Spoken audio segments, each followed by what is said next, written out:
আপনাকে আমি মনে প্রাণে বিশ্বাস করি, এই কারণে বিশ্বাস করি 2007 সাল থেকে 2026 সাল পর্যন্ত 1 টাকা পর্যন্ত ঘর ভাড়া নেন না, এমনকি উনার কারেন্ট বিলটা পর্যন্ত আপনি দেন। মাঝে মাঝে খাবার টান পড়লে আপনি চাল কিনে দেন বাজার থেকে। এই জন্য আপনাকে আমি একদম মনে প্রাণে বিশ্বাস করি। আপনি ওনার সব থেকে বড় অভিভাবক। এখানে আছে 2,48,000 টাকা। এই টাকাটা আমার না, এই টাকাটা দেশ ও দেশের বাইরে যত প্রবাসী ভাই ও বোনেরা আছে, দেশের মধ্যে ভাই ও বোন যারা আছে, সবাই ওনার পাশে দাঁড়িয়েছেন।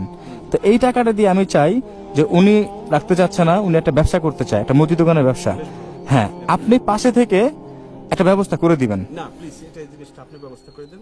আমার এই দায়িত্বটা আপনার জন্য। না না না, বুঝতে পারছি, বাট ঢাকা থেকে আমার এখানে অনেক দূর হবে। আপনি যদি বাড়ির পাশে, আপনি নিজ দায়িত্বে সুন্দর মতো করতে পারবেন, আমি বিশ্বাস করি আপনাকে।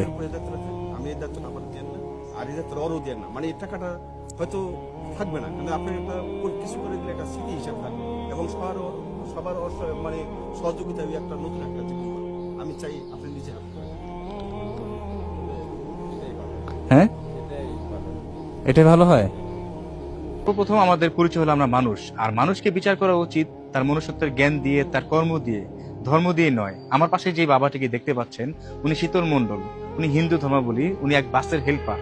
তবে তার থেকে বড় কথা, উনি যে হেল্পারই করে, উনার শরীরে যে অবস্থা, উনার হাত ও পা যে পরিমাণ ঝাঁকুনি দেয়, উনি স্ট্রোকের রোগী। এই অবস্থা থেকেও তিনি ভিক্ষা না করে উনি বেছে নিয়েছেন কর্মকে, আর সেই কর্ম সম্ভবত আজকে সফল হয়ে ধরা দিয়েছেন উনার কাছে।